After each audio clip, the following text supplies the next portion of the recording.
Hey guys, today is day 4. As you may see at my background, this is Lake Ontario. So that's my one-way go, that's my destination, then I go back every day, I walk. So today, I would like to talk about motivation like we discussed. Um, you see, like many people, if you ask them what would you like to do, and they say, I would like to lose weight, I would like to go to the gym, I would like to do this and that, which is fine. But I think what we are missing is the deeper core question, which is why would you like someone go to gym, right? No one wants to go to gym, or no one wants to kind of, yeah, someone would lose the weight. But I think the question is, why do you want to do that, right? For example, if you ask a couple of times deeper question why you want to do that, I think eventually you come one of the core values of human drives. And most of the time I think whoever wants to walk, I guess, and lose weight, this ends up being about health, right? You want to be healthier. I think that's it. And we want to be healthier for our families, for our kids, and want to be in the best shape, right?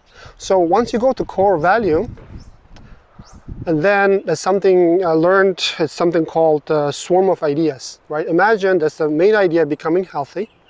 So going to gym is not the only option, right? So how you can be healthy is so many ways. You can walk, just like I'm doing right now.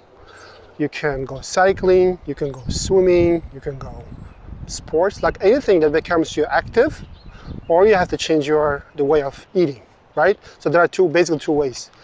And if you want to do both of them at the same time, even better. But from what I learned, human psychology, I say just keep it simple. Just try to stick to one at this point.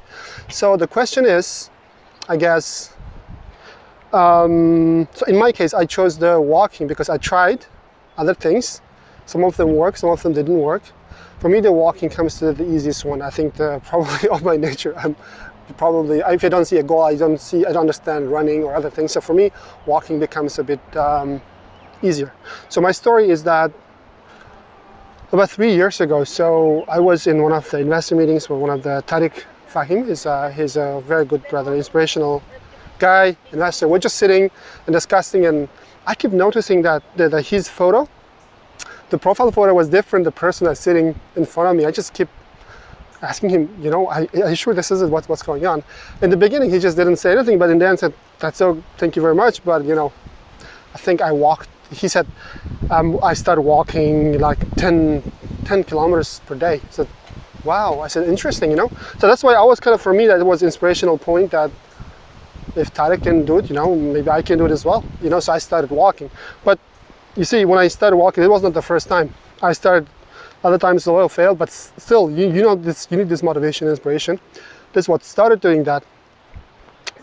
So at that time, my son was playing Pokemon Go, and we wanted to do that together because it was fun, right? So this is one of actually the maxims of BJ Fogg, and he says that if you want to change behavior, there must be at least two things. The first, you have to help people do what they really want to do already.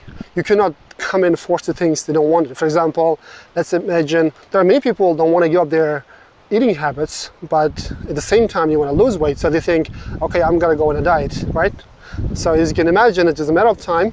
The motivation gets out of the way, and you're lost. That means you will lose against the will. I mean, whenever you fight against your willpower, trust me, you're gonna lose it. So that's not the fight you want to get in. Instead, what we can do is that we can try to hack the habit. So in this case, so I was enjoying walking, so I started walking with my son. After a while, he got bored, Pokemon Go, he didn't want to go. But somehow I was like in the middle. I really wanted to go, but I just didn't know what to do. And that's actually when I came up, discovered the BJ Fogg's model, and he was saying that start small and try to put after what's called power of after. So and another thing, the next maxim is that you have to feel successful, right, after doing that. So for me, what was really interesting is that, so even though I wasn't playing Pokemon, after a while, what I was doing is that saying, okay, so if I have to do what I really want, what is it? I mean, yeah, walking is okay, but I'm not really kind of walking guy, right? I really want to do is ask, can I combine with something else? So one of the things I really find out was that for me, I love learning, but since I have 3 kids, I don't have time to sit down and reading a book. So for me, is that I started listening some audiobooks and podcasts. I really enjoyed it, the whole thing. So what I said, you know what? Why don't I combine walking with listening to audiobooks or the podcasts? That's what started happening. And so the reason I'm telling you is that when you do that, what happens is that instead of this thing, something being a burden, like going to the gym could be a burden, or going on a diet could be a burden for someone. But if you go back to your core values, core motivation, what you want to do, if you find an activity like I did, like walking, and especially if you combine it with something you already like, enjoy, so every time you are doing that, you're actually enjoying it. You're not being forced, you don't feel like going against your willpower, right? Instead, what you're doing is that you already enjoy the whole thing. For me, so going out for a walk, yes, it's a healthy habit.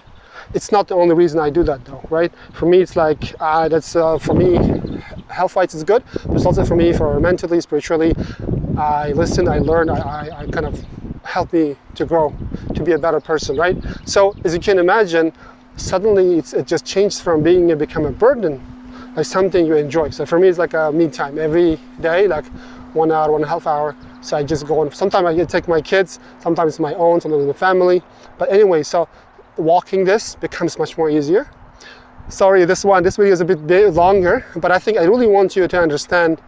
So the habit is not just a habit, right? You just have to try to craft and try to tell a bit of the story. So at the end of the day, you're telling stories in your head every time you want to do something, right? So this is one of the things we'll discuss later about how we can control our inner voices, and how it may help you to become a better habiteers, okay? That's it for today. I'll see you tomorrow. Bye.